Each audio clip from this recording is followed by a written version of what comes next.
Assalamualaikum warahmatullahi wabarakatuh. Materi kita kali ini adalah tentang kalor dan perpindahannya.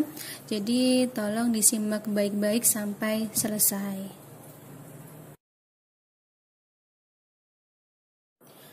Tujuan pembelajarannya yang pertama, peserta didik mampu menjelaskan tentang kalor.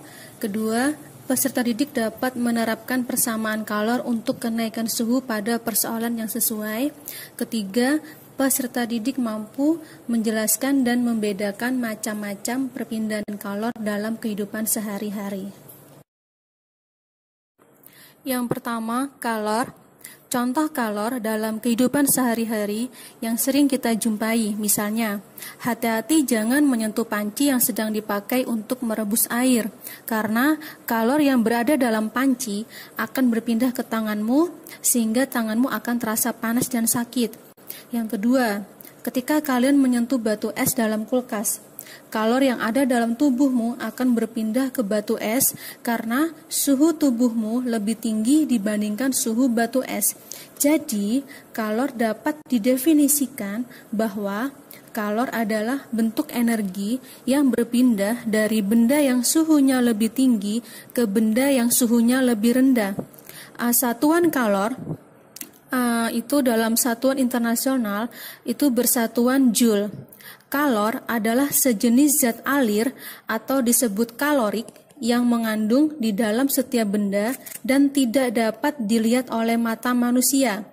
Teori ini pertama kali diperkenalkan oleh Antoine Laurent Lavoisier tahun 1743 sampai 1794. Beliau ahli kimia berkebangsaan Prancis. Berdasarkan teori inilah satuan kalor dikenal sebelumnya diberi nama kalori. Satuan yang lebih besar adalah kilokalori. Satuan ini masih sering digunakan untuk menyatakan kandungan energi yang dimiliki makanan. Jadi 1 kalori sama dengan 4,18 Joule atau sering dibulatkan menjadi 4,2 Joule. 1 Joule sama dengan 0,24 kalori. Selanjutnya, cara atau rumus menghitung kalor. Di sini kalor itu dilambangkan sebagai Q. Jadi Q sama dengan M dikali C dikali delta T. Keterangannya Q itu adalah kalor satuan Joule, M itu adalah massa satuan kilogram, C itu adalah kalor jenis zat satuannya Joule per kilogram derajat Celcius. Sedangkan delta T sama dengan kenaikan suhu, satuannya derajat Celcius. Untuk menghitung delta T atau kenaikan suhu, itu rumusnya adalah suhu akhir dikurangi suhu awal. Contoh soal. Nomor 1. Berapa kalor yang diperlukan untuk menaikkan suhu 250 gram air dari 20 derajat Celcius sampai 100 derajat Celcius jika kalor jenis air adalah 4200 Joule per kilogram derajat Celcius. Pertama-tama yang perlu kalian tulis yaitu adalah diketahui. Setelah diketahui, kita lihat dari soal, masanya itu adalah 250 gram. 250 gram itu harus kita rubah menjadi kilogram karena massa itu satuannya ada kilogram. Jadi 250 dibagi 1000 sama dengan 0,25 kilogram. Untuk kalor jenisnya C sama dengan 4200 Joule per kilogram derajat Celcius. Kemudian kita cari kenaikan suhu atau delta T-nya dengan cara T2 dikurangi T1 atau suhu akhir dikurangi suhu awal. Di situ tertulis suhu akhirnya adalah 100 derajat Celcius. Suhu awalnya 20 derajat Celcius. Berarti 100 dikurangi 20. Hasilnya adalah 80 derajat Celcius. Baru kita hitung Q-nya atau kalornya dengan rumus Q sama dengan M dikali C dikali delta T. M-nya 0,25 dikali 4200, itu halnya 1050, baru dikali 80, sama dengan 84.000 Joule. Selanjutnya kita belajar tentang kalor uap.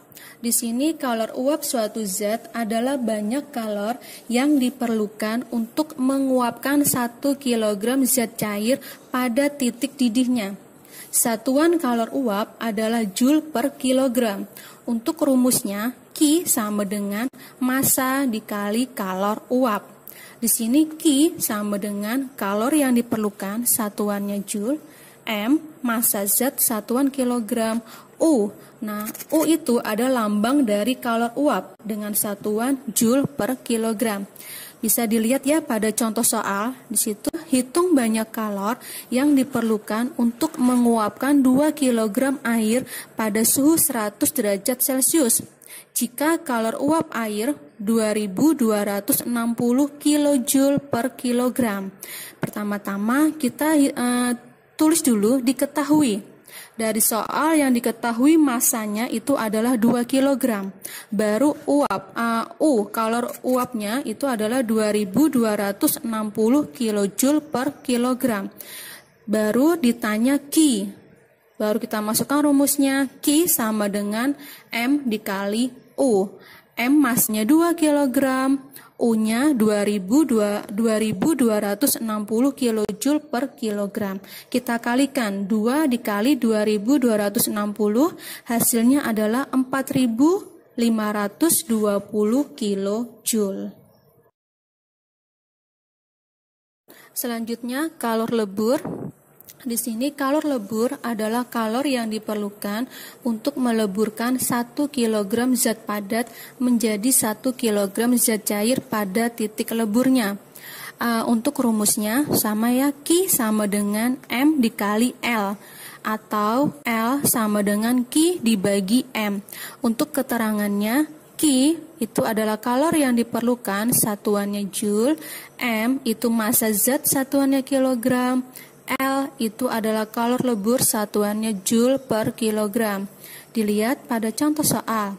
Berapakah kalor yang diperlukan untuk melebur 5 kg aluminium jika kalor lebur aluminium 403.000 Joule per kilogram? Sama seperti di awal, kita tulis yang pertama-tama yaitu diketahui. Masanya adalah 5 kg. L-nya atau kalor leburnya 403.000 Joule per kilogram. Baru ditanya Q. Baru masukkan rumusnya, Q sama dengan M dikali L. 5 dikali 403.000. Hasilnya yaitu 2.015.000 Joule. Selanjutnya yaitu kita belajar perpindahan kalor. Untuk perpindahan kalor, contohnya ya, misalnya sentuhkan benda panas ke benda dingin, apa yang terjadi? Tak lama kemudian suhu benda panas turun, sedangkan suhu benda dingin naik. Itu terjadi karena benda panas memberikan kalor kepada benda dingin. Jadi, kalor secara alami berpindah dari benda yang suhunya tinggi ke benda yang suhunya rendah. Ada 3 cara perpindahan kalor, yaitu yang pertama konduksi, yang kedua konveksi, yang ketiga radiasi. Untuk penjelasannya bisa kita lihat slide berikutnya ya. Perpindahan kalor yang pertama yaitu konduksi. Contohnya, di sini peganglah sepotong logam pada salah satu ujungnya, lalu panaskan ujung lainnya dengan api. Apakah yang kamu rasakan? Tak lama kemudian kamu merasakan ujung yang kamu pegang menjadi panas juga. Peristiwa perpindahan kalor yang terjadi karena molekul-molekul ujung yang panas bergetar lebih cepat. Molekul-molekul itu meneruskan kalornya ke molekul-molekul berikutnya.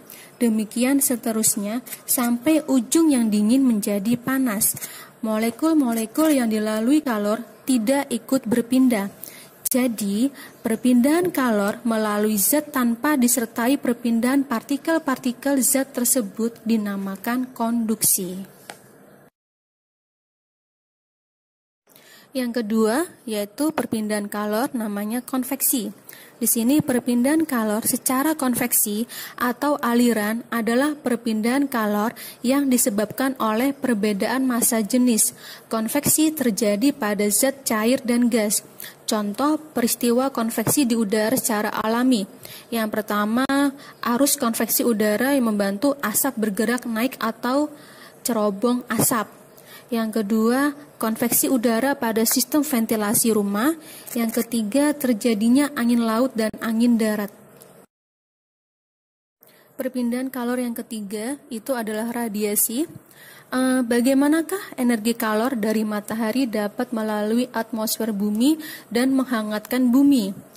Kita telah mengetahui bahwa kalor dari matahari tidak dapat melalui atmosfer secara konduksi karena udara yang terdapat di atmosfer tergolong konduktor paling buruk. Kalor dari matahari juga tidak dapat sampai ke bumi melalui konveksi karena konveksi selalu diawali dengan pemanasan bumi terlebih dahulu. Selain itu, perpindahan kalor secara konduksi atau konveksi tidak mungkin melalui ruang hampa yang terdapat di antara atmosfer bumi dan matahari. Jadi, kalor dari matahari dapat sampai ke bumi walaupun tanpa zat perantara. Perpindahan kalor tanpa zat antara atau medium dinamakan radiasi atau pancaran. Kesimpulan dari pembahasan materi kalor dan perpindahan, yang pertama, kalor merupakan bentuk energi yang berpindah dari benda yang suhunya lebih tinggi ke benda yang suhunya lebih rendah ketika bersentuhan. Selanjutnya ada 3 cara perpindahan kalor. Yang pertama konveksi atau aliran, yang kedua konduksi atau hantaran, yang ketiga radiasi atau pancaran. Silakan kalian kerjakan tugas yang linknya akan dikirimkan ke grup kelas kalian masing-masing. Sekian dan terima kasih. Wassalamualaikum warahmatullahi wabarakatuh.